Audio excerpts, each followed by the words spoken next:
selamat datang di bacaan kali ini. Hari Sabtu tanggal 15 Oktober tahun 2022.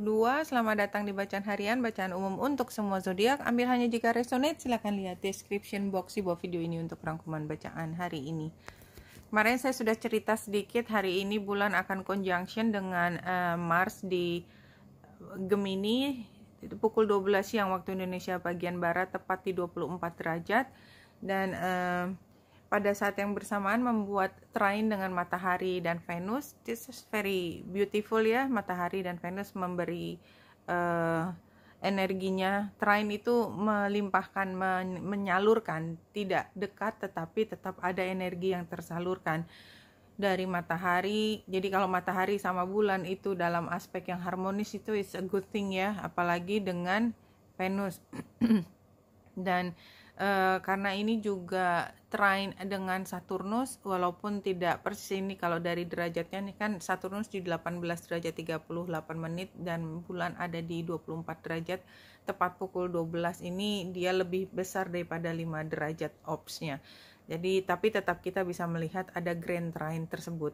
Tapi di luar dari itu juga kita lihat ada aspek yang harsh ya, atau tension, istilahnya tension antara bulan dan Mars yang conjunction dengan Neptunus yang ada di Pisces di 28 derajat. Ya, jadi sebelum kita mulai, kemarin saya cerita sedikit bahwa bulan dan Mars itu kalau conjunction itu memang nuansanya nggak enak ya, apalagi kalau ada kaitannya dengan Saturnus gitu ya, jadi kan semakin ada pressure di sini. Ini kalau bulan ini Moon in conjunction with Mars ya. This aspect indicates impulsive emotional action. Jadi tindakan yang emosional dan nggak pakai pikir panjang, impulsif. A resentment of control and authority. Jadi tanpa ada kaitannya dengan Saturnus pun sebenarnya bulan Mars itu sendiri sudah memberi nuansa ada kebutuhan untuk melawan otoritas, resentment of control. Jadi marah terhadap kendali yang dilakukan oleh otoritas kita nggak terima diatur. Aggressive outburst ya, outburst itu sama dengan suddenly gitu ya, tiba-tiba. And a domestic tension di rumah. Jadi ini kan kebayang, ini apalagi hari Sabtu, jadi chance untuk terjadi di tempat dimana memang sudah ada masalah. Jadi selalu harus sudah ada masalahnya. Jadi energi yang dialirkan ke semua kan ini merata semua, tapi kan nggak semuanya terkena dampaknya. Karena kalau kita nggak punya masalah, maka ya tidak ada apa-apa. Dan barangkali justru hanya kumpul keluarga ya, ketawa-ketawa, karena ketawa-ketawa itu kan adalah salah satu bentuk dari outburst ya, outburst emosi, tapi in a positive way. Jadi kayak misalnya ngobrol bersama, dinner atau lunch bersama, lunch bersama, terus ketawa-ketawa sambil mengejek dalam arti kata positif. Biasa kalau kita saudara kan suka gitu, teman juga suka gitu, sambil ngatain, tapi sebenarnya intinya adalah itu adalah ekspresi dari kasih gitu ya. Nah, itu kan positifnya. Jadi mudah-mudahan 100% ada di sebelah sana. Tapi cerita ini saya ingin lari ke yang teman-teman yang mungkin membutuhkan membutuhkan bimbingan lebih daripada yang hal tersebut. Jadi bulan yang conjunction dengan Mars itu sendiri sudah memberi energi yang berat, kita nggak terima. Terus di sini ada tension juga dengan Neptunus. Jadi Neptunus itu memberi kita kebutuhan untuk ngomong sesuatu di luar dari apa yang ada. Jadi kita kayak parno gitu. Oh jadi kalau gitu kamu gini dong.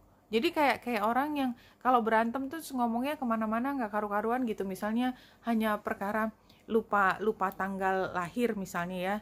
Terus memang kamu udah nggak cinta sama aku, kan apa coba hubungannya? Tapi kalau dalam komunikasi orang yang sedang punya emosi tinggi itu kan kadang-kadang sangat relevan gitu. Memang kamu nggak pernah perhatian sama aku. Kenapa? Karena kalau setiap kali aku ngomong kamu bilangnya enggak, padahal kan sebenarnya bilangnya enggak itu bukan karena enggak perhatian, tapi ada hal lain, tetapi kita bisa jumping into conclusion gitu ya. Jadi hati-hati di sini, apalagi ini kan bulan ada di Gemini. Gemini itu kan energinya komunikasi, jadi kayak ngomong nggak pakai pikir panjang, tuduh menuduh, nggak ada alasannya, tapi semua rasanya itu benar. Kalau semua rasanya benar, maka kalau bertempur gitu ya, berpadu energinya, colliding gitu ya, maka kita bisa bayangkan betapa outburstnya. So be very careful.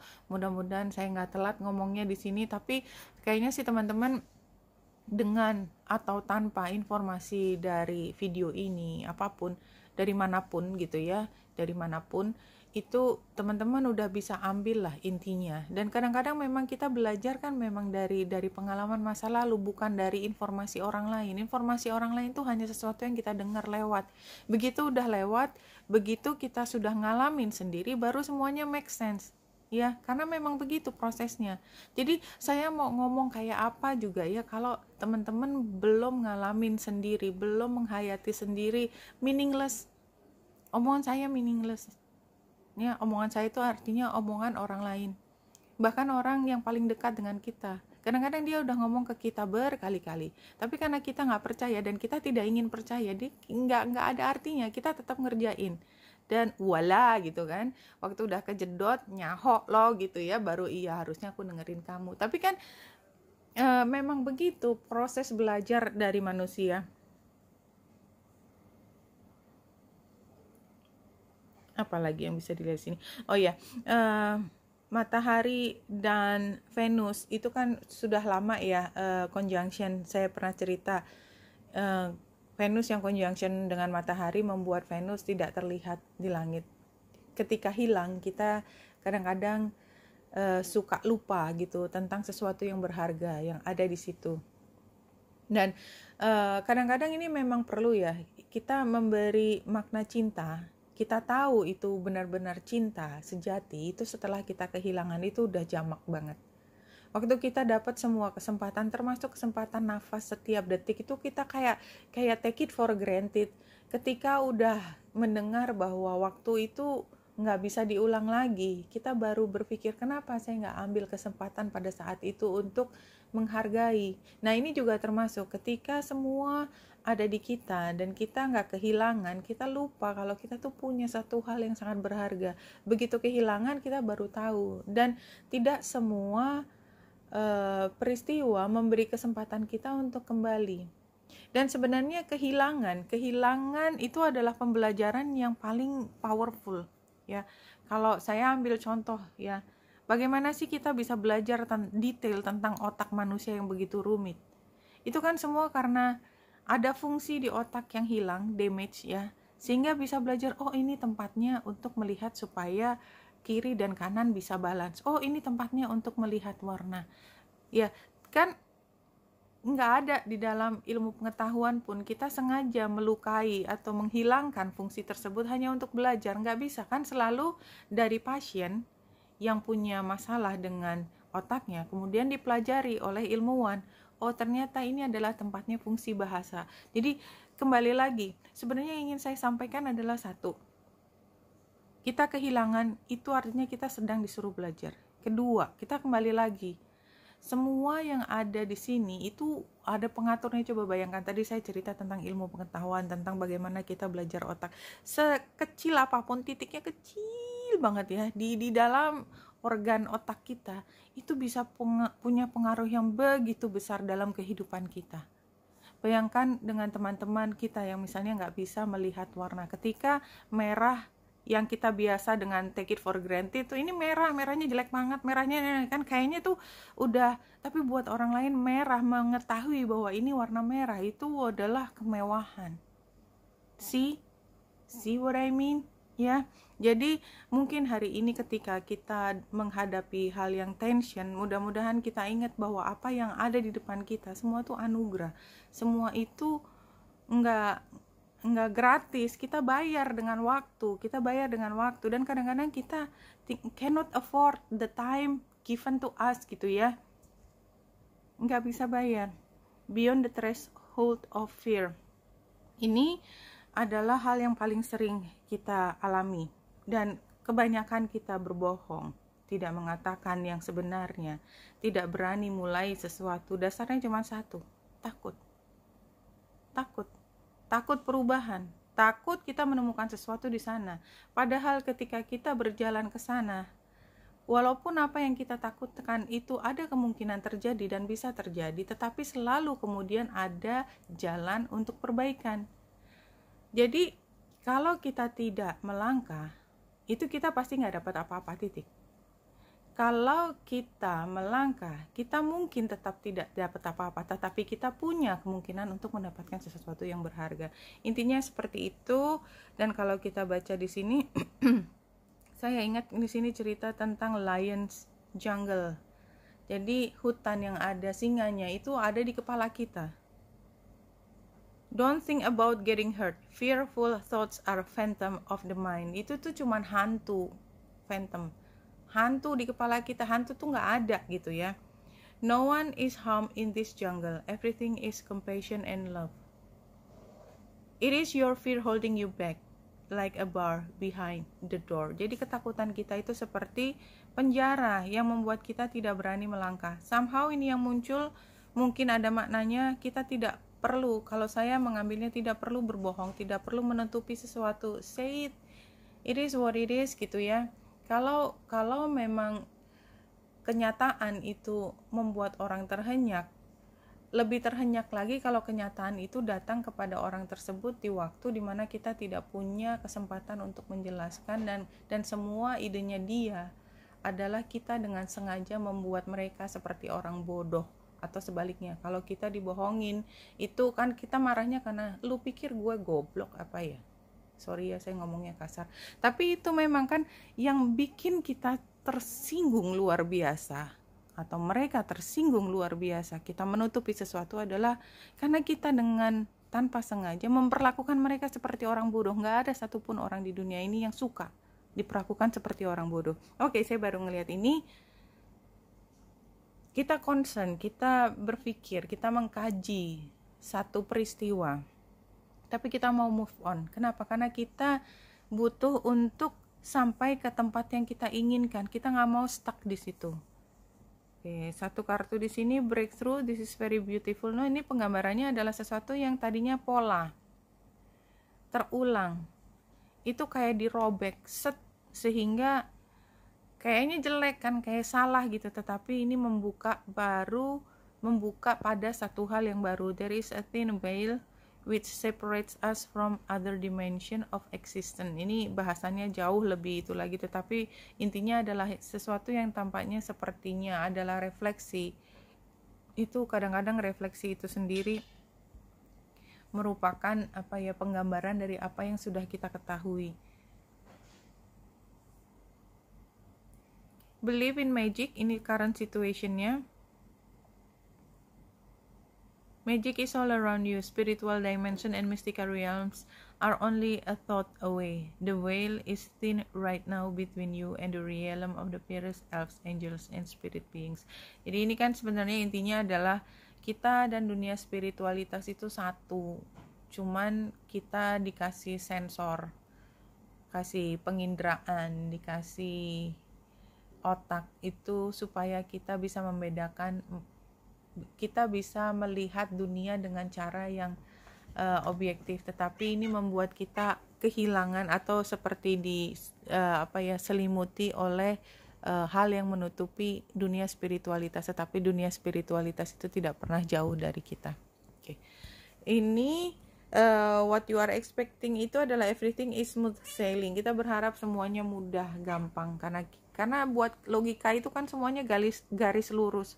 Walaupun garis lengkung pun nggak ada yang random gitu ya. Tapi ada hal yang lebih besar daripada itu, yang lebih besar untuk kita pahami, otak manusia yang kecil. Clear the past, heal the patient. Ini adalah hidden influences-nya, rejuvenating rain. Ini adalah healing, kartu healing. Jadi clear the past, heal the present. Ini adalah bagaimana kita memperbaiki situasi saat ini adalah dengan menjelaskan, clear, ya, menjelaskan tentang apa yang terjadi di masa lalu. Come clean, ya, come clean. jelaskan saja. Kemudian advice-nya adalah in silence peace prevails. Jadi kalau kita punya energi yang begitu meledak-ledak, tenangkan diri. In silence, tenang, jangan ngomong, tenang. Maka kemudian keheningan tersebut membawa kita pada kedamaian, peace, solitude. In silence, peace prevail. In silence, you'll find depth of self-awareness as well as inner peace. This is not a time to venture forth with a new project or a new cycle. Ini tempatnya adalah advice untuk hari ini. Jadi jangan bikin masalah baru, kan sebenarnya intinya gitu. Tenang aja dulu, kita perbaiki yang sudah ada di masa lalu. Breaking trail-nya adalah a breakthrough is at hand, result exactly ya. Tadi ini udah keulang berarti ya. You are at the beginning of a breakthrough. Jadi ada satu hal yang baru, tapi kita perlu untuk tidak terlalu bersemangat. Jadi tenang aja, tenang.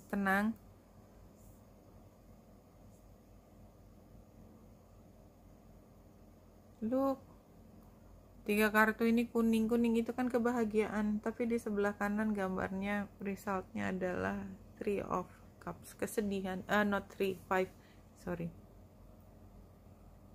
What do you think? Kita lihat dari sarannya The Lovers aja. Ya, saya cerita hal yang sering saya ulang, tapi nggak apa-apa, diulang lagi biar teman-teman lihat gambarnya.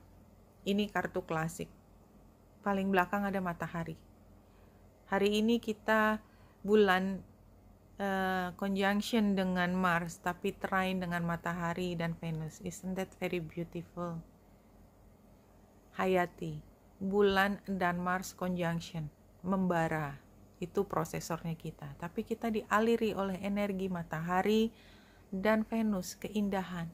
Satu hal yang tampaknya dari atas, menyinari kita. Dan ini ada gambar matahari di sini yang seperti mengantarkan gambar malaikat di sini, di atas nih. Gambar malaikat dengan sayapnya, penggambarannya orang, ini Archangel Michael.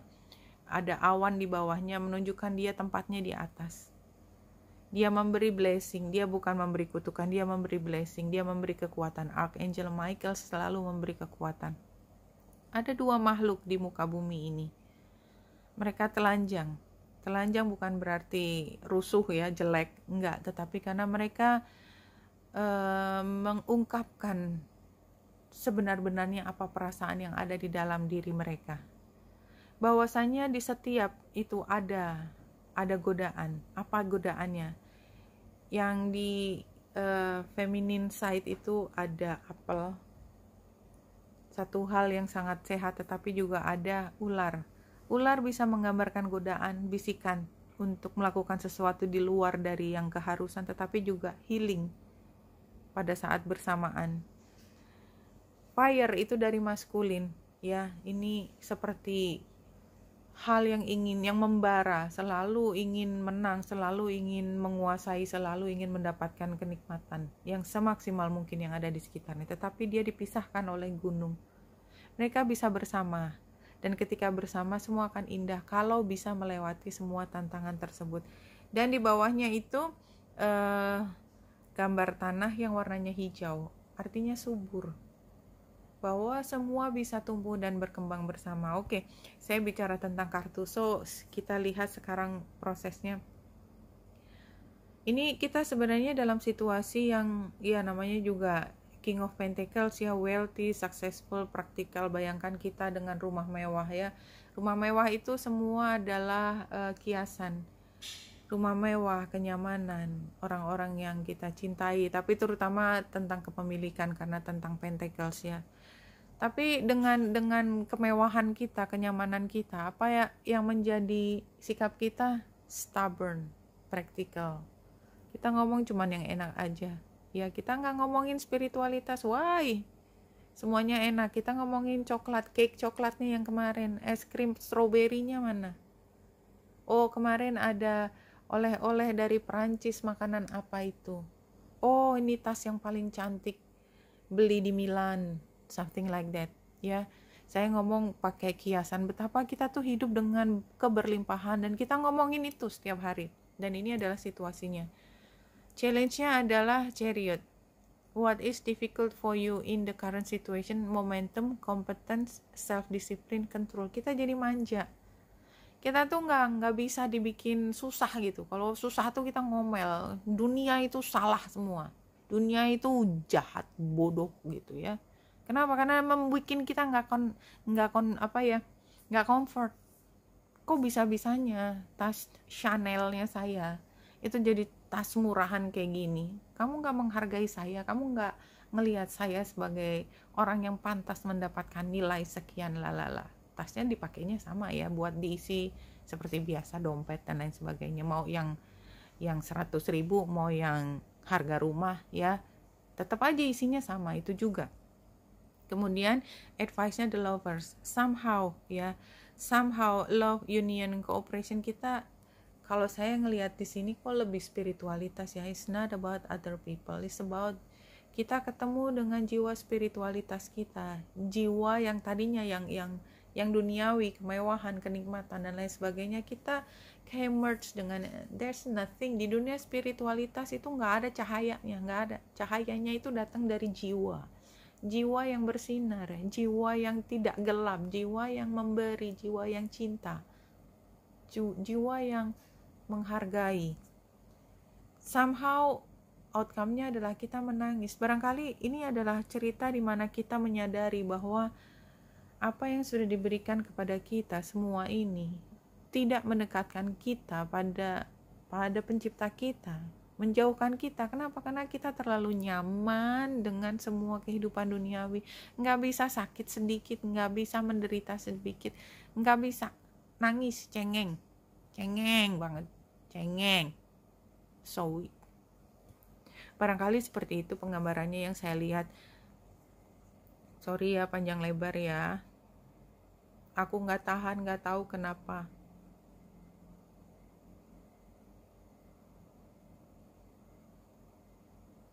The voice of the goddess is the voice of your heart. It will never lead you astray. Iya, jadi kayak kita dipanggil ke hati kita sendiri. Jadi saya baru ngerti sekarang, dan tadi sebenarnya kayaknya udah somehow.